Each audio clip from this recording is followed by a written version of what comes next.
فاز فوزا عظيما. أما بعد فإن خير الحديث كتاب الله، وخير الهدي هدي محمد صلى الله عليه وسلم، وشر الأمور محدثاتها، وكل محدثة بدعة، وكل بدعة ضلالة، وكل ضلالة في النار. فقد قال الله عز وجل في القرآن المجيد والفرقان الحميد: فأعوذ بالله السميع العليم من الشيطان الرجيم، من همزه ونفخه ونفثه. بسم الله الرحمن الرحيم. ثم إنكم بعد ذلك لميتون، ثم إنكم يوم القيامة تبعثون. سبحانك لا علم لنا إلا ما علمتنا، إنك أنت العليم الحكيم. رب اشرح لي صدري ويسر لي أمري، واحلل عقدة من لساني يفقهوا قولي. اللهم رب زدني علما، وربنا يسر ولا تعسر وتمم بالخير. اللهم انفعنا بما علمتنا، وعلمنا ما ينفعنا، وزدنا علما. اللہ وحدہ لا شریک ہے،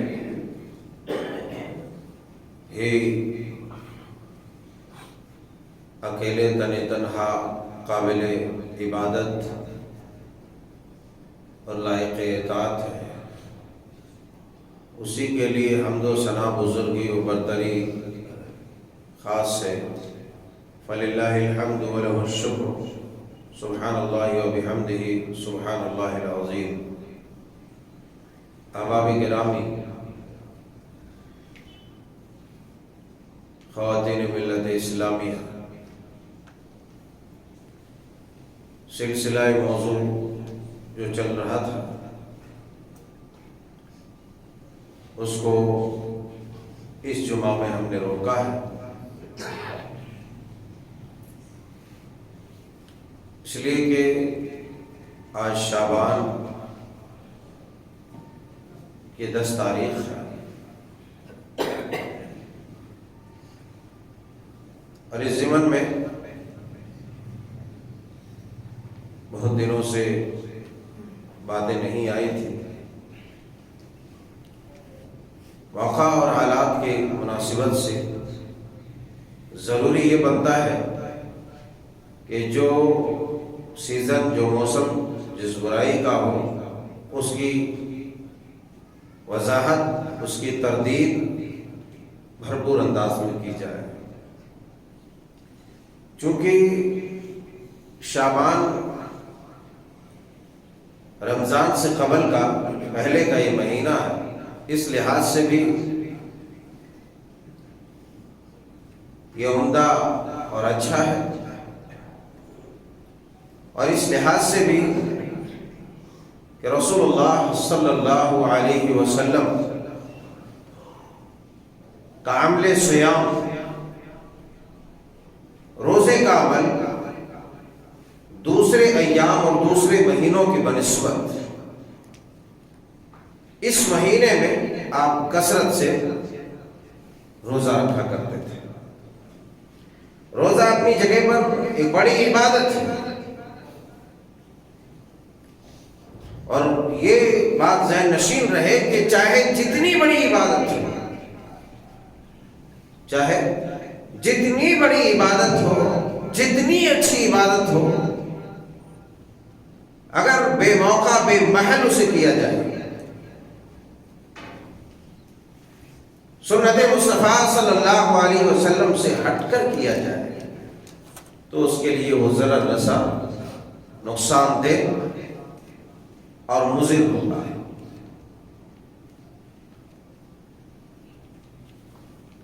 ام المؤمنین صدیقہ رضی اللہ تعالی عنہ بیان فرماتی ہیں، سنن ترمذی کے اندر ابواب الصیام میں بھی حدیث پاک موجود ہے، انہا قالت، بیان فرماتی ہیں سیدہ عائشہ رضی اللہ تعالی عنہ کہ ما رأيت رسول اللہ صلی اللہ علیہ وسلم یصوم فی شہر اکثر من شعبان.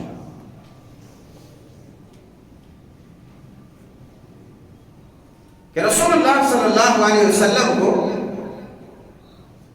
دوسرے مہینوں کی بنسبت دوسرے مہینوں میں میں نے اتنی کثرت سے کبھی بھی روزہ رکھتے ہوئے نہیں دیکھا. قال يصوم الا قلیل بل یصومه کلہ. آپ علیہ السلام شعبان کے مہینے میں بکثرت روزہ رکھتے تھے. اور متعدد روایات بھی اس ضمن میں ہے کہ آپ جب روزہ رکھتے تو رکھتے چلے جاتے, جب چھوڑتے تو چھوڑتے چلے جاتے, یعنی نہیں رکھتے تو نہیں رکھتے. سنن ترمذی ابواب الصیام کے اندر ہی ہے. ام سلمہ رضی اللہ تعالیٰ عنہ ام المومنین بیان فرماتی ہے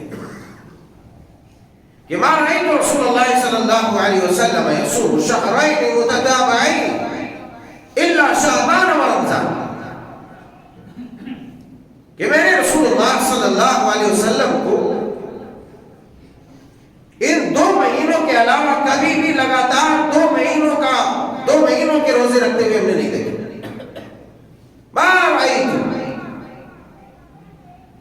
ہم نے کبھی نہیں دیکھے. یصوم شہرین متتابعین, لگاتار پے در پہ. اس سے بھی معلوم ہوتا ہے کہ رسول اللہ صلی اللہ علیہ وسلم اس مہینے میں روزوں کا بڑا اہتمام کرتے تھے. اس لحاظ سے اگر کوئی روزہ رکھتا ہے تو اس کے لیے کوئی حرج نہیں, کوئی مذائقہ نہیں سوال ہے. مگر اس مہینے کی کوئی خاص الگ سے فضیلت نہیں بیان کی ہے. البتہ ایک فضیلت ہے جس کو میں ابھی مینشن کروں گا آگے چل کر. الگ سے اگر کوئی کسی دن کو خاص کر لے, جیسے کہ عام طور پر ہمارے یہاں یہ ہوتا ہے کہ جو مہینہ فضیلت کے اعتبار سے جتنا اچھا ہوتا ہے, مسلمانوں کا ایک بڑا طبقہ اتنا ہی زیادہ گمراہی, خرافات اور بدعات میں مبتلا ہوتے ہیں. ایک بات اور یہاں ذہن نشین ہے کہ آپ نے اس مہینے میں مسلسل روزے رکھے, مگر یہ حرمت والا مہینہ نہیں. یہ حرمت والے جو 4 مہینے ہیں اس سے الگ تھلگ ہے, یہ حرمت والے مہینے.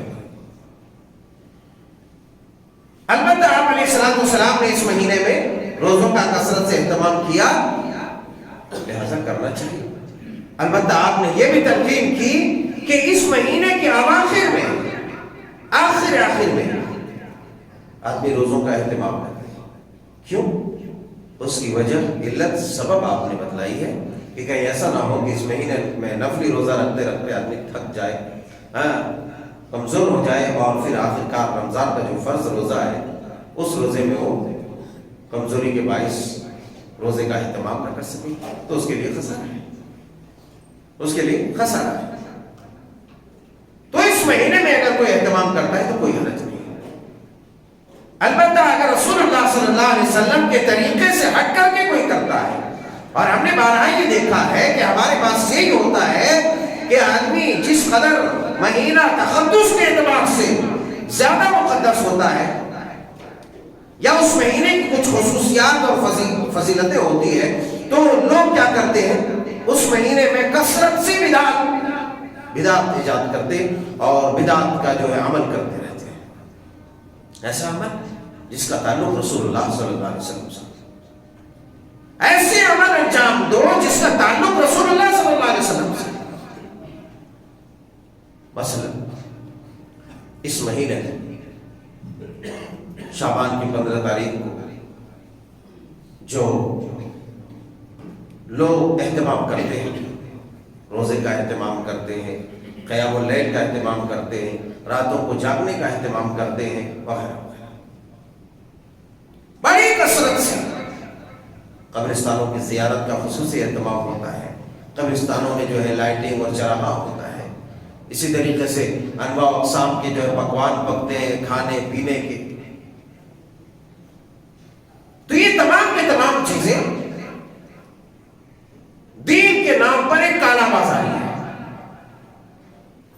دین کے نام پر ایک کالا بازاری ہے، ایک دھاندلی ہے۔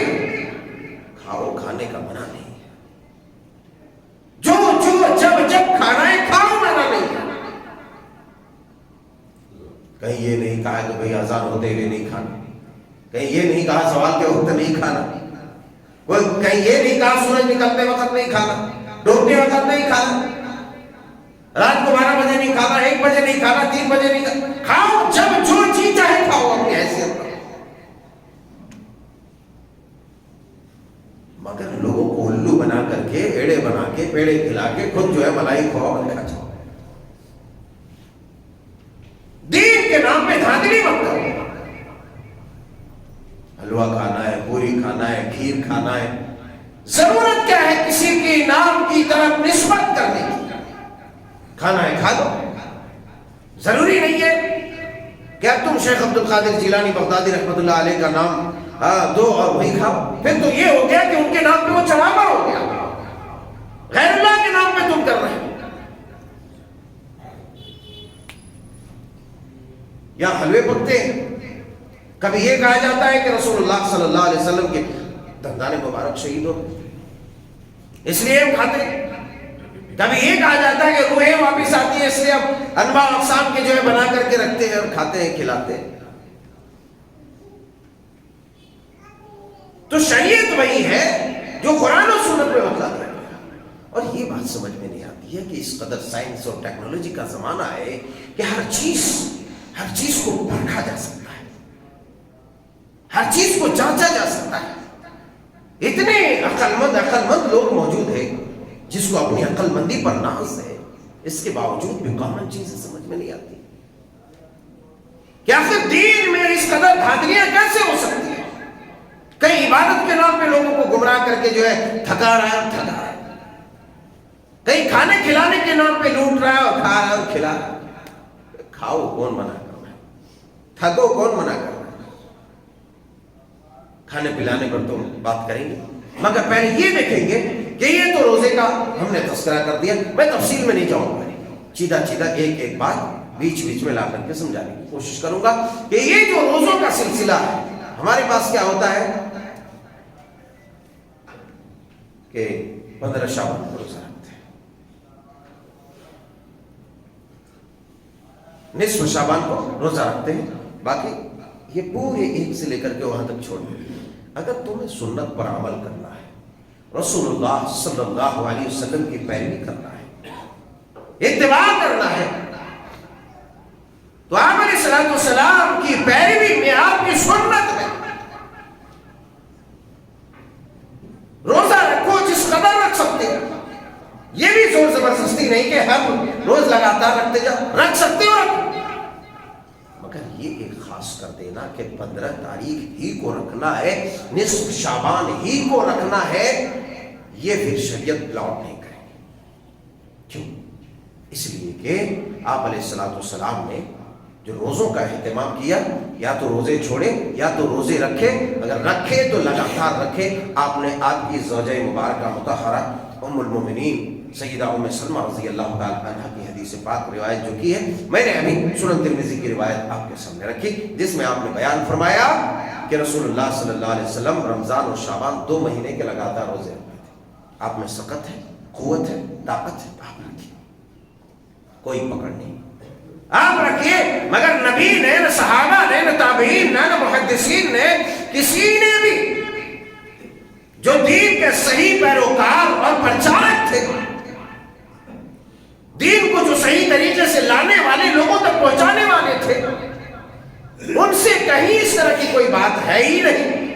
تو آپ کو کوئی حق نہیں ہے کہ جن کو الف میں کتنے نقطے ہوتے ہیں، زبر اور زیر کا محل کیا ہے نہیں معلوم ہے، ایسے لوگوں کو قطعی یہ اجازت نہیں ہے کہ ایسے لوگ نبی کی لائی ہوئی شریعت میں، وہ شریعت جس کی تکمیل ہو چکی، وہ دین جو مکمل ہو چکا، اس دین اور اس شریعت میں آ کر کے چھید کریں، کسی کو اجازت نہیں۔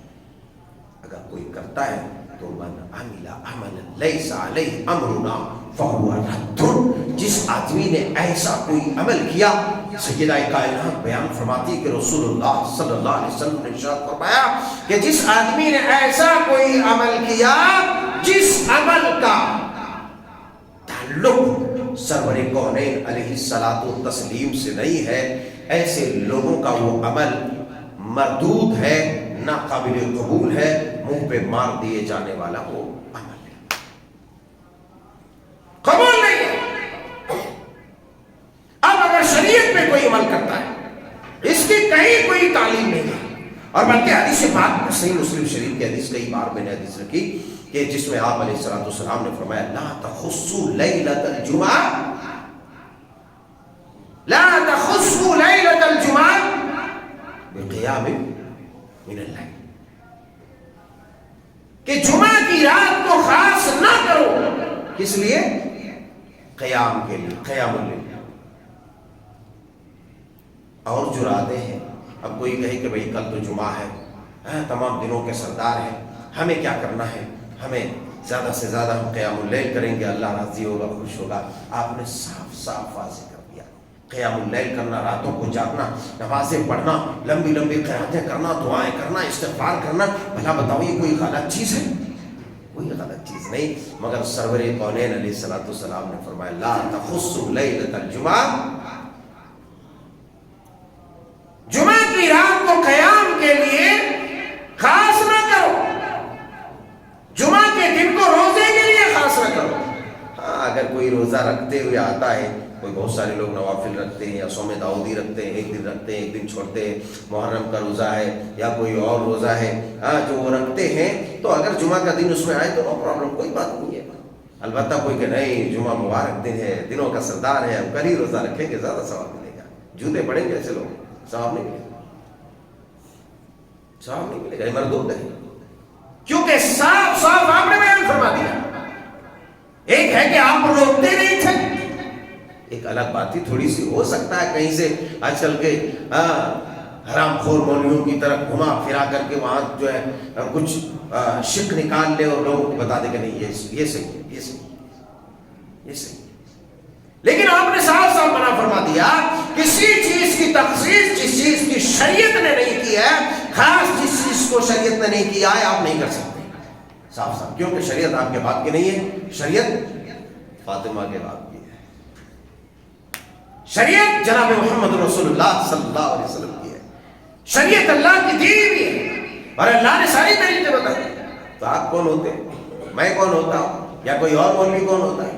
حلال خور، حرام خور، گھٹا خور، پان خور، کسی کو اجازت نہیں ہے، کسی کو اجازت نہیں ہے۔ ایک تو یہ ہے اللہ والوں لا تخصوا لیلۃ الجمعہ بقیام من بین اللیال، راتوں میں جمعہ کی رات کو قیام کے لیے خاص نہ کرو۔ ہاں یہ الگ بات ہے کہ کوئی کبھی بھی اٹھے، کسی رات کو اٹھے، وضو کرے، نماز پڑھے، جتنا پڑھ سکتا ہے، کوئی پکڑ نہیں ہے، کوئی دھکڑ نہیں، کوئی رکاوٹ نہیں ہے، کوئی رکاوٹ نہیں ہے، مگر کوئی یہ کہ نہیں مجھے جمعہ ہی کو پڑھنا ہے، ایسے لوگوں کے لیے رکاوٹ ہے۔ بالکل اسی طریقے سے کہ پورے شعبان میں کبھی بھی روزے رکھے دقت نہیں ہے، مگر یہ کہے کہ 15 اور نصف شعبان ہی کو رکھنا ہے، مجھے کیوں رکھنا ہے؟ اس کی ایک فضیلت ہے، ایک جھوٹی حدیث ہے من گڑت، اس لیے میں ان روایتوں کو طوالت کی وجہ سے نہیں رکھ رہا، من گڑت روایت ہے کہ جو دن کو روزہ رکھے رات کو قیام کرے اس کے لیے یہ فضیلت ہے، یہ فضیلت ہے، اتنے سال کے روزے، اتنے سال کے روزے، یہ ثواب وہ ثواب، یہ سب کے سب من گڑت بات ہے۔ البتہ 15ویں شعبان کی شب اور رات کی ایک حدیث ہے، ایک تو وہ حدیث ہے جس میں مسلم شریف کی روایت میں، جو میں نے اس سے 2 سال پہلے بھی رکھی تھی، وہ روایت کہ مسلم شریف کی ہے، جو شعبان سے اس کا کہیں کوئی دور دور تک تعلق نہیں ہے، ایک عام ہے جس کو لوگ کہیں سے ادھر ادھر سے گھما پھرا کے من گڑت روایتوں کو لا کر کے جوڑ موڑ کے توڑ کے شعبان کی 15ویں شب کو وہ فٹ کرتے ہیں 15ویں رات کو۔ وہ کیا ہے حدیث پاک؟ میں خلاصہ صرف رکھ رہا ہوں۔ خلاصہ کیا ہے؟ ام المؤمنین صدیقہ کائنات کے حجرے مبارک میں آپ علیہ الصلوۃ والسلام سو رہے تھے، رات کو جبریل علیہ السلام آئے، دھیرے دھیرے دھیرے دھیرے آپ اٹھے، جیسے کوئی دیکھتے ہو گھر سے جیسے بچے بچے کو سوتا ہوا چھوڑ کے نکلے تو دھیرے دھیرے پھونک پھونک کے قدم رکھتے کہ آہٹ سن نہ لے اور اٹھ نہ جائے۔ آپ علیہ الصلوۃ والسلام آرام فرما رہے تھے، آپ انتظار کر رہے تھے کہ ام المومنین سو جائے تو میں اٹھ کے چلا جاؤں، کیونکہ جبریل نے آپ کی خبر دیا کہ آپ اہل وقی کے لیے جنت البقیع میں جو مدفون ہیں ان کے لیے دعا فرمائیں. دھیرے دھیرے اٹھ کے گئے, اٹھے دھیرے دھیرے, جوتا لیا, چادر لی, سائڈ کیا, نکل کے چلے گئے دھیرے دھیرے. اب دیکھا ام المومنین, ارے یہ کیا چکر ہے, یہ بشری تقاضا ہے, انسانیت, یہ فطری تقاضا ہے. ام المومنین دیکھا, ارے یہ کیا چکر ہے, کہیں دوسری بیوی کے پاس تو نہیں چلے گئے, پر آپ بھی دھیرے دھیرے چلے گئے. آپ دیکھا کہ آپ کو بقیع غرقد کی طرف جا رہے ہیں. وہاں گئے, آپ نے دعائیں کی اہل بقیع کے لیے. پھر دیکھا کہ رسول اللہ صلی اللہ علیہ وسلم واپس آنے لگے تو واپس آ گئی اور دھیرے دھیرے آپ سے پہلے آ کے لیٹ گئی. اب ظاہر سی بات ہے, ایک تو چل کے آئی, دھڑپڑ دھڑپڑ چلتے چلتے آگے رسول اللہ صلی اللہ علیہ وسلم داخل ہوئے. کہا, عائشہ بات کیا ہے, کیوں ہانپ رہی ہو؟ نہ, اگر تم نہیں بتاؤ گے تو مجھے وہ لطیف و خبیر جو باریک بین خبر دینے والا ہے وہ تو مجھے بتا دے گا. تو کہا کہ اللہ کے رسول صلی اللہ علیہ وسلم, میں نے شارٹ میں بتایا ہے, اتنی بڑی بات میں اتنے الفاظ میں بتا دیا. کہ کہا کہ اللہ کے رسول, میں نے سوچا کہ مجھے چھوڑ کے آپ کسی اور. کہا کہ اچھا. آپ نے سینے کو دبایا یہاں تک کہ ام المومنین نے کہا کہ مجھے تکلیف محسوس ہوئی, اور آپ نے کہا کہ کیا اللہ تمہارے ساتھ زیادتی کرے گا, اس کے رسول تمہارے ساتھ خیانت کرے گا؟ تو اس وقت کو لوگوں نے اس حدیث کو, مسلم شریف میں اس قدر جو ہے طویل حدیث ہے, لمبی حدیث ہے مسلم شریف, مگر ایک دوسری من گھڑت اور موضوع روایتوں کو لے کر کے یہاں اس روایت میں ساٹنے اور چپکانے کا کام کر رہے ہیں لوگ, اور اسی کو دلیل بنا رہے ہیں کہ شعبان کی 15ویں رات کو رسول اللہ صلی اللہ علیہ وسلم اس قدر اس طرح جو ہے بقیع غرقد کو گئے. اور جو ٹھیک ہے تھوڑی دیر کے لیے مان لیتے, اے عقل والو, اگر گئے تھوڑی دیر کے لیے, یہ تو شعبان سے اس کا کہیں بھی لنک نہیں ہے, حدیث کوئی تعلق نہیں ہے, کوئی تعلق نہیں. مسلم شریف میں واضح طور پر لکھا ہے. پر اگر کیے ہوتے تو یہ لائٹ ویٹ چراغاں پکوان کھانا پینا, حلوے مانڈے دہی تڑاکے, اس کی کیا ضرورت ہے یار, اس کی کیا ضرورت. آپ بھی رات کی تاریکی میں جاؤ, اپنی بیوی کو چھوڑو, اگر لینا چاہتے ہو وہی کرنا چاہتے ہو, اپنی بیوی کو چھوڑو رات کی تاریکی میں دھیرے دھیرے اٹھ کر, ہاں ادھر سے واپس آؤ گے چبا کے کھا جائے گی تمہاری بیوی کہ کہاں گیا تھا رات کو. ایسے دھیرے دھیرے اٹھ کے جاؤ, دھیرے دھیرے اٹھ کے, اور تنہائی میں اکیلے جھوم کے کیوں جا رہے ہو, جھوم کے کیوں جا رہے ہو. اور یہ اگر کیا بھی تو ایک بار نہ کیا, اگر تمہارے حساب سے, میرے حساب تو کیا ہی نہیں شعبان کی 15ویں رات, اور کبھی بھی آپ زیارت کے لیے جاتے اس دن آپ کو خاص پیغام ملا تھا کہ آپ چاہیے, مگر وہ شعبان کی کوئی رات نہیں تھی, کوئی صحیح روایتوں سے ثابت نہیں کر سکتا. اگر آپ نے عمل کرنا ہے تو چاہیے تنے تنہا چاہیے. پتا چلا رات کے وقت تنے تنہا اگر قبرستان گئے تو اب پتہ نہیں پینٹ روٹ گلے ولے کر کے آؤ گے ڈر کے مارے. ارے کامن سینس لگاؤ بھائی, جب ہے ہی نہیں حدیث میں, کہیں ادھر ادھر سے ٹامن ٹوئیا مار کے ادھر سے ادھر لا کے سٹاتے ہو, چپکاتے ہو پنچر والوں کی طرح, اور ایک دلیل جھوٹی دلیل بناتے ہو.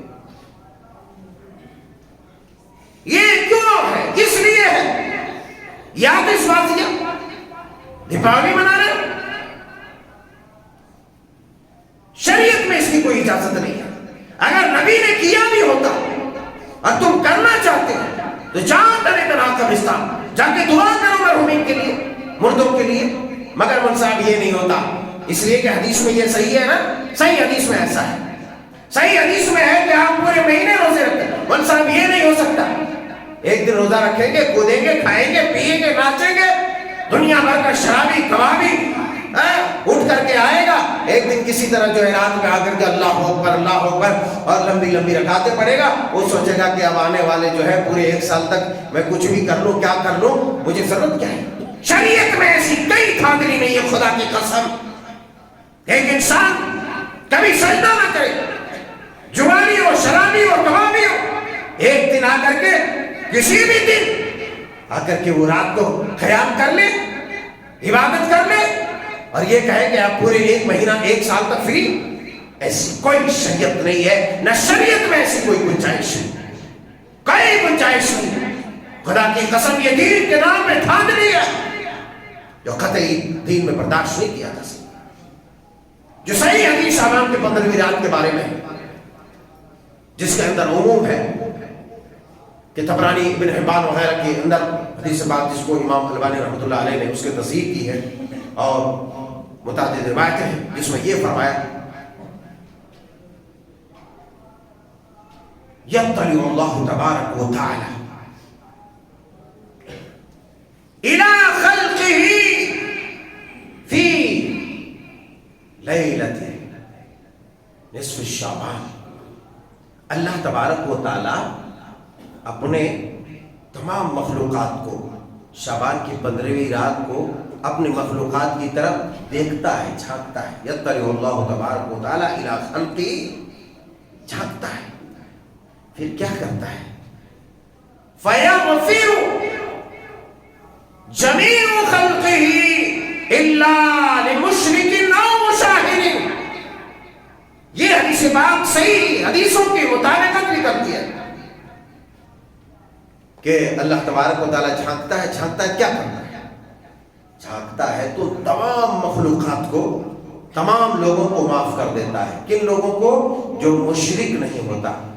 عقل کے گدھو، جاہلو، دنیا بھر کے شرک کرتے ہو، دنیا بھر کی گندگیاں سینوں میں پالتے ہو، ذاتی مفادات کے چکر میں مسلمانوں سے دشمنیاں کرتے ہو، اور کہو گے کہ شعبان کی 15ویں، ارے کسی بھی رات میں تم جانو تمہارے لیے مغفرت نہیں۔ یہ تو ہفتے میں روز ہوتا ہے، ہر جمعرات اور ہر پیر کو ہوتا ہے۔ جنت کے دروازے، آسمان کے دروازے کھولے جاتے ہیں۔ اللہ تبارک و تعالیٰ فَيَغْفِرُ لِكُلِّ عَبْدٍ، ہر بندے کی مغفرت کرتا ہے۔ حدیث کے اندر عموم ہے، مغفرت چاہتے ہو، فضیلت ہے، جاگو۔ تب ہم جانیں گے ہفتے میں 2 دن جاؤ۔ مول صاحب یہ نہیں ہو سکتا، مول صاحب یہ نہیں ہو سکتا، ہفتے میں ہم 2 دن نہیں جاگ سکتے۔ کاہے کے لیے؟ یہ حدیث میں ثابت ہے، جاگنا ثابت نہیں ہے۔ یہ بھی یاد رکھو، جاگنا ثابت نہیں ہے، مگر تم جاگتے ہو 15ویں شعبان کو۔ اسی لیے میں کہہ رہا ہوں اگر وہاں بھی وہی بات ہے، یہاں بھی وہی بات ہے، تو وہاں جاگتے ہو تو یہاں کیوں نہیں جاگتے؟ یہاں کیوں نہیں جاگتے؟ وہاں بھی مغفرت ہے، یہاں بھی مغفرت۔ مغفرت کے لیے، اس رات کی مغفرت کے لیے اتنا کافی ہے، بیٹھ جاؤ، اللہ والو جگہ لے کے بیٹھ جاؤ، سامنے آ کے بیٹھو، کھڑے رہنا کیا آداب ہے، کیا اخلاق ہے یار، بیٹھو جگہ لے کے۔ جس طریقے سے شعبان کی 15ویں رات کے بارے میں یہ ثابت ہوا کہ اللہ تعالیٰ جھانکتا ہے مخلوقات کی طرف، دوسری روایت میں ہے تمام مومنوں کو معاف کر دیتا ہے اور مشرکوں کو ڈھیل چھوڑ دیتا ہے، اور جو کینہ پرور، جو سینے میں کینہ رکھتا ہے اسے بھی چھوڑ دیتا ہے، اسے بھی چھوڑ دیتا ہے، اسے معاف نہیں کرتا ہے۔ تو اگر چاہتے ہو تم سوئے رہو، دقت نہیں ہے، سوئے رہو، جاگنے کی ضرورت نہیں، تمہاری مغفرت ہو جائے گی، مگر کب؟ جب تمہارے عقیدے اور نظریات ٹھیک ہوں گے، تم شرک سے پاک ہوگے، تمہارا سینہ مسلمانوں کے کینے سے پاک ہوگا، تو ایسی صورت میں تمہارے لیے عام مغفرت ہے۔ اس طرح کی جتنی بھی روایتیں ہیں، خدا کی قسم ان روایتوں میں کہیں پر یہ ترغیب نہیں دی گئی، نہ کہیں پر یہ اشارہ ملتا ہے کہ ان راتوں کو جاگا جائے، ان راتوں کو قیام کیا جائے، ان دنوں میں روزے رکھے جائیں۔ اگر کوئی کرتا ہے تو یہ باطل ہے، بے بنیاد ہے، شریعت سے ہٹ کر ہے، اور شریعت سے جو ہٹ کر کے عمل کرتا ہے، صاحب شریعت قیامت کے دن ایسے لوگوں کو مردود قرار دیں گے اور فرشتے اسے دھکے دیں گے، جہنم کی طرف لے جائیں گے۔ سینہ کینے سے پاک کرو، عقیدے میں شرک کی آمیزش نہ ہو، اللہ تبارک و تعالیٰ معاف کرے۔ روح کی آنے کا معاملہ، ارے کیا روح، کہاں سے روح آئے گی؟ اللہ تبارک و تعالیٰ نے فرمایا کہ انسان کو ہم نے ایسے ایسے ایسے ایسے ایسے ایسے بنایا، یہاں تک کہ بڑا ہو گیا۔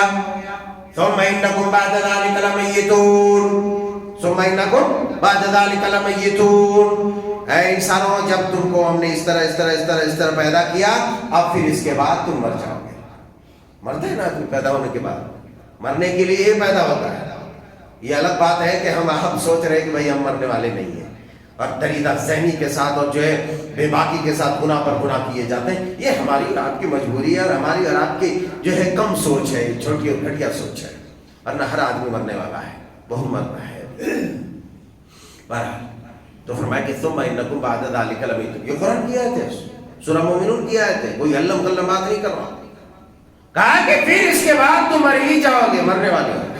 ثم انکم بعد یوم القیامت تبعثون. اچھا پھر تم قیامت کے دن ہی اٹھائے جاؤ گے، پھر تم قیامت کے دن ہی اٹھائے جاؤ گے. اس لفظ پر غور کرو. ثم انکم بعد ذلک لمیتون ثم انکم یوم القیامت تبعثون. یہ جو پیدا ہو چکے ہو اس کے بعد تم مر جاؤ گے، اور جب مر جاؤ گے تو پھر قیامت کے دن ہی اٹھائے جاؤ گے. ایک بات یہاں، اور ایک عقل مندو، اے مسلمانوں کی جماعتوں، عقل لگاؤ. ایک جھوٹے مولویوں، حرام خوروں، ذلیلوں کے چکر میں نہ رہو. اپنے دین کو نہ بیچو، نہ بیچو. اپنے دین کو یوں رسوا نہ کرو. خدا کی قسم، تم 5 روپے 2 روپے لگاتے ہو، اس کی تحقیق و تدقیق اس قدر کرتے ہو کہ جیسے 50 لاکھ دیا ہوا ہے. تمہیں شرم نہیں آتی؟ نبی کے دین کے ساتھ، اللہ کے دین کے ساتھ جو کوئی مولوی علم غلم آ کے پکتے وہی لے کر کے چلے جاؤ. اس میں تحقیق نہ کرو. اس میں تحقیق ضروری ہے. قبر میں جب ایک انسان کا حساب کتاب ہوتا ہے، قبر میں ہوتا ہے، کہتا نیک آدمی ہے، لیٹ جاؤ، جنت کی کھڑکیاں ساری چیزیں کھول دی جاتی ہے. کہتا تھوڑا سا موقع دیجئے نا، میں اپنے گھر جا کر کے بتا کے. نہ اس حدیث میں تو کسی کا اختلاف نہیں ہوگا. نہیں، اب یہاں آنے کے بعد جانے کا سسٹم نہیں ہے. ارے عقل کے اندھو، جاہلو، پاگلو، عقل لگاؤ. جب اللہ تبارک و تعالیٰ اور اس کے رسول نے صاف صاف اس طریقے سے بتا دیا ہے تو تمہارے مردے کیسے اٹھ کے آ رہے ہیں؟ کیسے تمہارے مردوں کی روحیں آ رہی ہیں جس کے لیے تم جو ہے یہ بتائی اور پینٹنگ ڈینٹنگ گھروں میں کرتے ہو، کھانے پکاتے ہو، حلوے بناتے ہو، حرام خوریاں کرتے ہو، نبی کے دین کے ساتھ دھاندلی کرتے ہو. روح کے آنے کا کوئی سلسلہ نہیں. ایک بار اگر نیک ہے، علیین میں اس کی روح جمع کر دی گئی. اگر سجین، اگر بدکار ہے، گنہگار ہے، فاسق ہے، فاجر ہے، کافر ہے، سجین میں اس کی روح کو قید کر دیا گیا. دوبارہ اس کے گھر کی طرف لوٹ کے آنے والا نہیں. یہ باطل عقیدہ ہے، غیر مسلموں کا نظریہ ہے، یہ کافروں کا نظریہ ہے، یہ غیر مسلموں کا عقیدہ ہے، یہ غیر مسلموں کی سوچ ہے. یہ مسلمانوں کی سوچ خدا کی قسم ہو ہی نہیں سکتی ہے. لہذا توبہ کرو ایسی چیزوں سے. اور یہ ہنڈیاں توڑتے ہو، ہنڈیاں پھوڑتے ہو، ارے یہ غیر مسلموں کی روش ہے. کھانا پکا کے ہنڈیاں گرا دیا، مردے کھا لیے. ارے بے شرمو، اپنے مردوں کی تذلیل کرتے ہو. اپنے مردوں کو زمین پہ گرا ہوا کھانا کھلاؤ گے ان کی پاکستان روحوں کو. ہر جگہ سے جو ہے، دیکھو میرے یاد قصہ مختصر، کلام مختصر، بات سمجھو. دین سے جو ہٹ جاتا ہے، شریعت مصطفیٰ کو جو چھوڑ دیتا ہے، وہ ہر جگہ خود کو بھی رسوا کرتا ہے اور اپنے بزرگوں کو بھی رسوا کرتا ہے. شریعت کو چھوڑ دیا، ارے کیا تم دہی مانڈے اور حلوہ مانڈے کر کے وہ کیا بولتے ہیں دہی ہانڈی پھوڑ رہے ہو، کھانا پکا کر کے اس میں گرا دے رہے ہو کہ تمہاری مردے آ کے کھا رہے ہیں. یہ سب غلط اور بکواس بات ہے. دین میں جو ایک بار مر گیا، اسلام کا نظریہ یہ ہے دوبارہ قیامت کی صبح تک وہ سور پھونکے جانے کے بعد ہی اٹھے گا، دوبارہ اٹھ کے نہیں آئے گا. اگر کوئی آتا ہے تو اس کا وہم ہے اور وہ اس کا شیطان ہے جس کا وہ نظریہ رکھتا ہے اور جس کو پوجتا ہے. شیطان اس کے بھیس میں آ کے اسے گمراہ کر رہا ہے. اللہ جل شانہ سبحانہ و تعالیٰ سے دعا ہے کہ مولا کریم ہر طرح کے خرافات اور بدعات سے ہماری حفاظت فرمائے. اللہ تبارک و تعالیٰ ہم سب کو دین، ایمان اور ہدایت پر ثابت قدم رکھ. اسلام سیدھا سادہ ہے، اسلام سیدھا سادہ ہے، اس پر عمل کرو. اللہ سے عمل کی توفیق مانگو. آمین.